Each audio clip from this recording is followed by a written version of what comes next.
salavat göndərəndə utanmayın. O Peyğəmbərə salavat göndərirsiniz, o bir sun ağlayır. Onun üçün biraz uzadan göndərin. Çəkinmədən göndərin. Elə göndərin ki, nəzərinizdə, düşüncənizdə, təfəkkürünüzdə düşünəsiniz ki, mən bu salavatı göndərirəm, o qədər gözəl göndərirəm ki, lənət olunmuş şeytan öz qulaqlarını tutur. Eyvah deyir, eyvah deyir. Ancaq bu cür nə deyəsiniz salavatı? Yoxsa sıxıla-sıxıla, çəkinə-çəkinə salavat deməzlər. Sol tərəfə baxın, Seyid oturduğu tərəf, o tərəf. Dağın ətəyinə baxın, çıxılı günməz kimi var, qübbə kimi.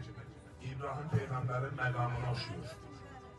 İbrahim məqamına oxşuyur. Arqa rəngi baxırsınız, İbrahim əleyhissalam oğlu İsmaili qurbangahda gətirdiyi yerdir.